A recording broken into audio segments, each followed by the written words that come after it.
Coucou tout le monde, alors on se retrouve aujourd'hui pour le jour 3 et aujourd'hui on va parler un peu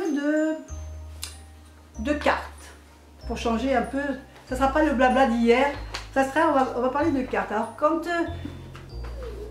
on achète un nouveau jeu, alors si c'est un oracle ça va parce qu'on a toujours un petit livre explicatif qui nous détaille la carte, qui nous explique un peu ce que l'auteur a voulu représenter dans le graphisme.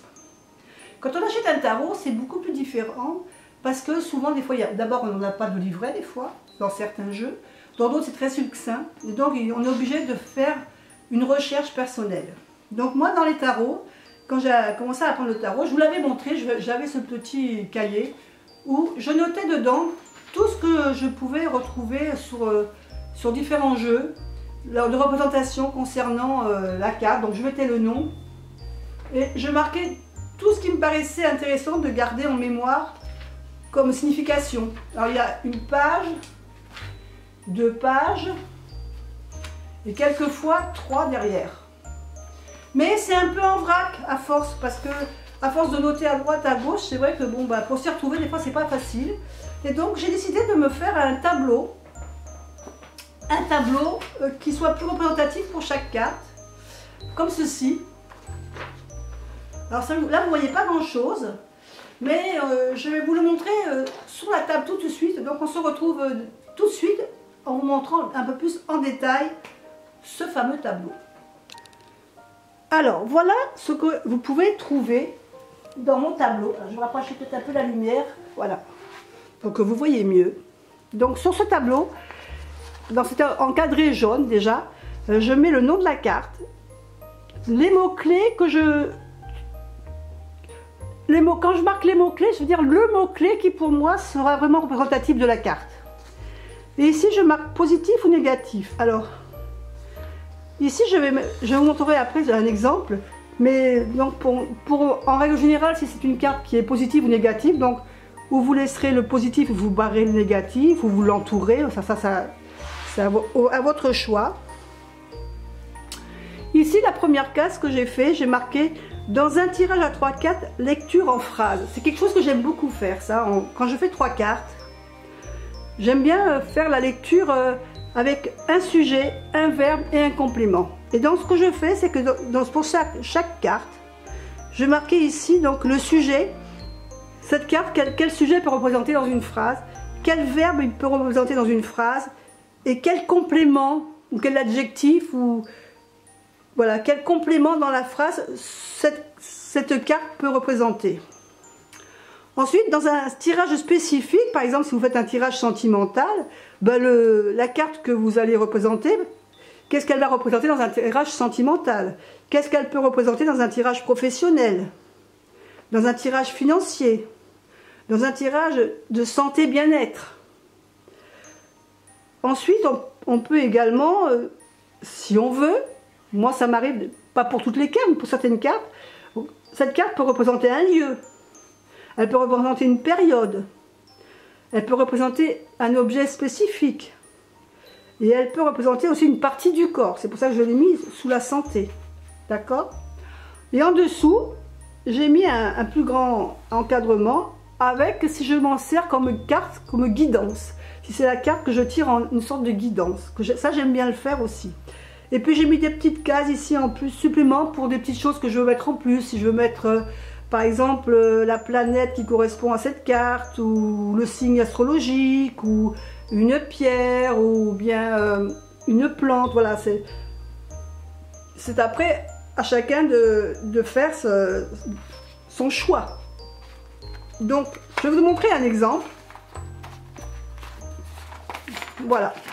Par exemple, là, je vous ai marqué la carte du fou. Alors, ici, j'ai marqué le fou. Ici, j'ai marqué les mots-clés qui, pour moi, représentent le fou en général, sans une situation précise. C'est-à-dire que pour moi, le fou, c'est ni une carte positive, ni une carte négative. Donc, je n'ai rien touché ici au niveau positif-négatif. Par contre, je dirais qu'en côté positif, ben, cette carte va m'annoncer un nouveau départ qui sera suivant mon cœur. Je vais suivre l'élan de mon cœur. Voilà, ce sera un nouveau départ avec l'élan de mon cœur. En côté plutôt négatif, ça sera quelque chose où je vais fuir une situation, fuir quelque chose. D'accord? Après, dans ma phrase, dans l'exemple d'une phrase, par exemple, si j'ai la carte, cette carte est le sujet, elle peut me représenter le consultant si je fais un tirage de cartes pour quelqu'un. Et si je fais un tirage pour moi, elle peut me représenter. Mais après, dans d'autres tirages, elle peut représenter une personne jeune, un voyageur, un aventurier, ou bien quelqu'un, ou bien carrément un vagabond. Mais après ça va dépendre dans d'autres tirages. Ensuite, au niveau du verbe, quand je vois le fou, le verbe qui va très bien avec lui, c'est partir et voyager. Suivre quelque chose, changer. Alors partir, voyager vers quelque chose, hein, vers un pays, vers une autre destination, vers quelque chose d'autre. En côté négatif, j'ai marqué s'enfuir ou fuir. On peut fuir une situation, une personne, un travail, fuir une routine. On peut suivre son instinct. On peut changer de vie, de travail, de passion, de relation. Ça, c'est dans vraiment le tirage dans une carte. Dans une phrase, pardon. Après, si on fait un tirage spécifique sentimental, je veux dire que c'est une nouvelle relation, un nouvel engagement. Je dirais un déménagement aussi. Quand on s'engage dans une nouvelle relation, souvent, eh ben, on déménage. Du côté négatif, j'ai marqué le besoin de liberté. Donc là, ça sera plutôt le côté négatif, c'est-à-dire qu'on n'a pas envie de s'attacher à quelque chose, voilà, on ne veut pas s'attacher. Au niveau tirage professionnel, bah, ça nous annonce un nouveau travail, un changement de poste, une opportunité qui arrive, une formation. Au niveau, dans le tirage financier, je dirais qu'il faudrait peut-être savoir prendre des risques. Hein, le fou, souvent, il part comme ça, c'est vraiment sous un coup de tête, c'est spontané ces choses. Donc au niveau tirage financier, je dirais qu'il va prendre des risques. Au niveau dans le tirage dans le bien-être, ben, souvent on voit ce personnage au bord d'une falaise ou sur le chemin, donc je dirais que c'est le choix d'une nouvelle vie.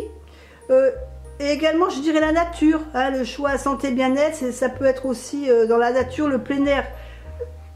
Ça, le santé bien-être, ça pourrait se retrouver aussi dans un lieu, puisqu'ici dans un lieu on pourrait trouver la nature, la montagne, le plein air, mais aussi un endroit qui dépayse par rapport à ce qu'on vit d'habitude, ou ça peut parler aussi de vacances. Au niveau des périodes, c'est pareil, je dirais une formation, un déménagement, des vacances, c'est un peu en lien aussi à déjà ce qu'on a vu tout à l'heure.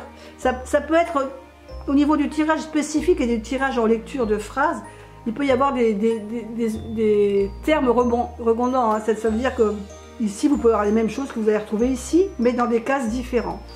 En objet, bon, je parlerai de valises, hein, d'objets de valises, de sacs, de baluchons, parce que souvent le fou il est avec le baluchon.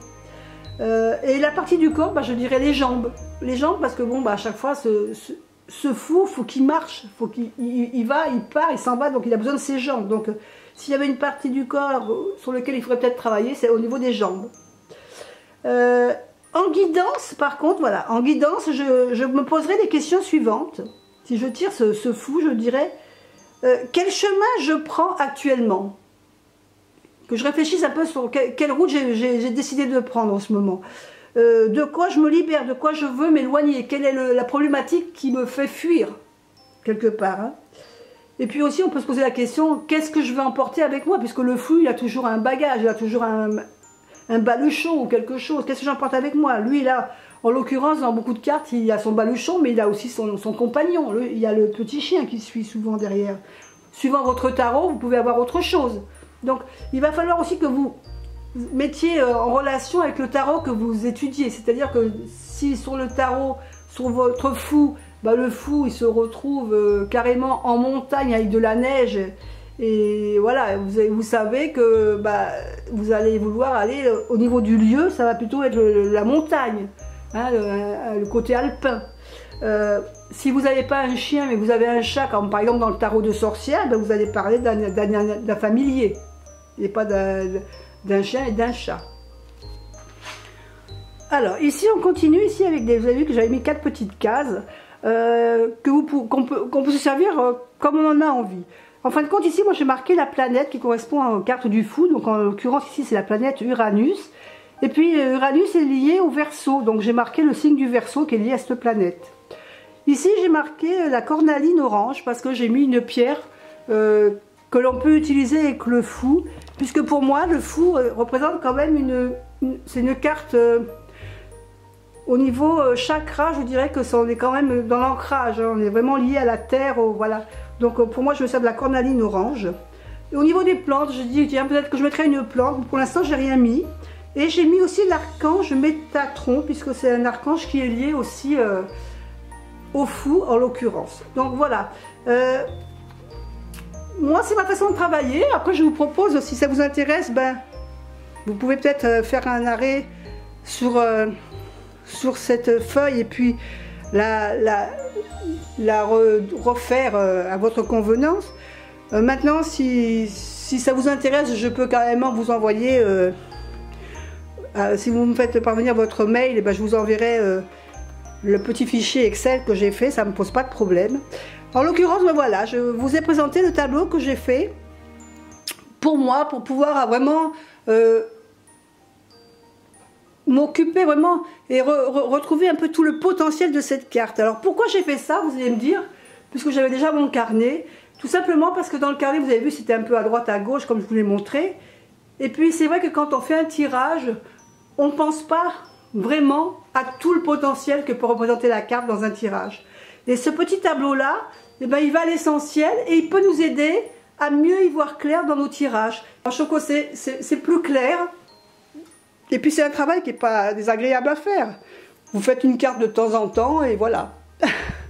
Voilà, ben, je vais vous laisser maintenant. J'espère que ça vous aura intéressé. Je vous fais des bisous. Et puis je vous dis à demain pour une autre vidéo. Bye bye.